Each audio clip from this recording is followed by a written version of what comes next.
ओडिशा सरकार द्वारा लागू होईछि नुआउ छात्रवृत्ति योजना। यह योजना योग्य छात्र छात्री माननकु आर्थिक सहायता प्रदान करने निमंते होईछि,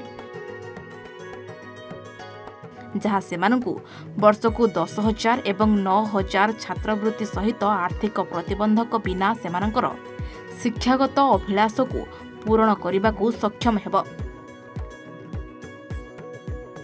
नुआउ स्कॉलरशिप स्कीम विभिन्न सामाजिक अर्थनैतिक अनग्रसर पृष्ठभूमि रे थिबा छात्र मानक अवदान को स्वागत करे, जेपरि केही पछरे रहिबे नाही।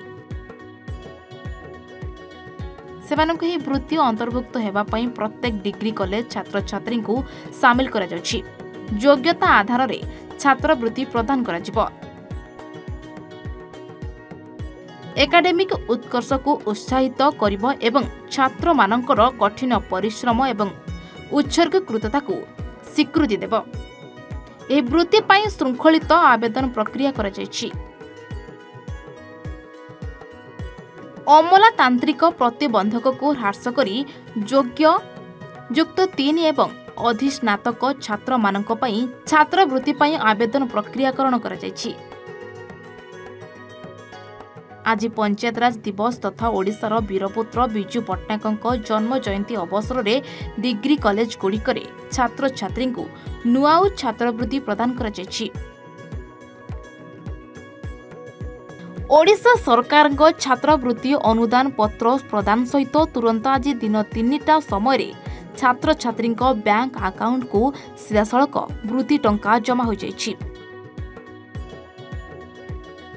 सीमांत महाविद्यालय आयोजित कार्यक्रम में सारस्कणा तहसीलदार राजेन्द्र नारायण कर मुख्य अतिथि भाव जोगदे छात्र छात्री को उत्साहित करने सहित अध्यक्ष बोधदेव करंक सहित यह अनुदान पत्र प्रदान करथिले। छात्र छात्री खुशी रे आत्महरा हेबा सहित गरीब छात्र छात्री निज पाठ पढ़ारे यह सरकारी वृत्ति को खर्च करिवे बोली सूचना दैछन्ति। मु Shreya Pani graduation final year economics honours. एमिटी फर्स्ट टाइम हेछि कि सरकार डायरेक्ट हम अकाउंट को स्कॉलरशिप दउछन्ति।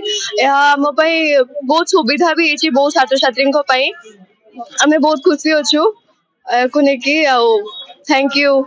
फ्यूचर स्टडीज रे हेल्प होबो बहुत। मु जागृति ज्योतिस्मिता बुटी +3 फाइनल ईयर इकोनॉमिक्स ऑनर्स। बहुत ही खुशी लागुची कि आमे सीधा सड़क जेहेतु प्रथम थर पई एबे सरकार समस्त को पैसा दवा पई निर्णय नै चंदी, समस्त को पैसा पहुंचुची। तो जो माने पैसा कारण पढ़ी पार नथले आकु से माने आकु हायर स्टडीज पई पैसा को व्यवहार करके पढ़ी पारबे, आकु भी सरकार देबे एमती कहि चंदी। तो बहुत छुआ जे मानकर पैसा प्रॉब्लम पाई से पढ़ी पार नथले से माने आकु पढ़ी पारबे, तांको स्वप्न पूरण करि पारबे।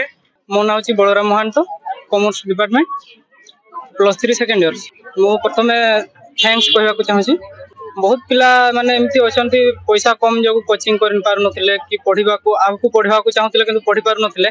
पैसा देइतिबार सहयोग मिली छी, हमको पढ़िबार सुविधा होची। तो मो थैंक्स कहबा को चाहूछी सरकार को।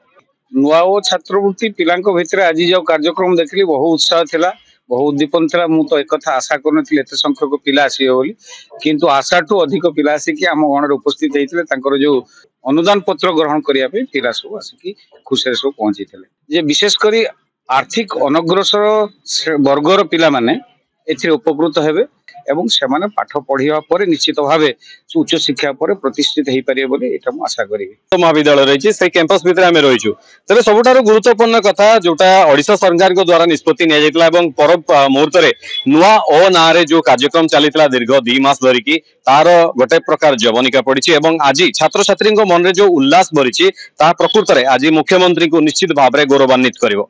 तेबे मो पछरे रहिचंती सीमांत महाविद्यालय छात्र छात्री सीधा सड़क आज नवीन सरकार द्वारा बा नुआ ओ कार्यक्रम जो रही छात्रवृत्ति सीधा सड़क छात्र छात्री अकाउंट रे आसिक छात्रवृत्ति भाव में पहुंची। तेबे या को लेकिन जिते प्रतिक्रिया नहीं से कि आसंता दिन रे जो पाठ पढ़ा विभिन्न छात्र छात्री जो असुविधा सम्मुखीन होगापी पड़ता ताहा एबे सरकार द्वारा समाधान करा जायछि। एही भली कार्यक्रम जदि आगु को आसे निश्चित भाव में कोठी ना कोठी शिक्षार जो व्यवस्था रही एवं शिक्षा को लेकिन छात्र छात्री मान जो कष्ट रही ताहा क्रमशः दूर हम एवं छात्र छात्री मन रे जो उल्लास ताकू सीधा सड़क पुणी जन को पचार चाहिए।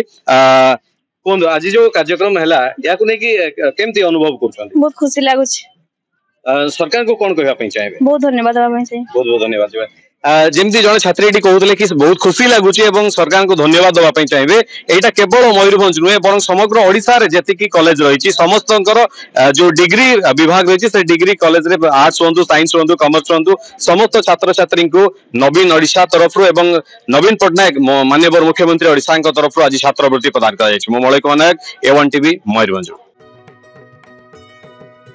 Mayurbhanj Malay Kumar Nayak report A1 Odisha.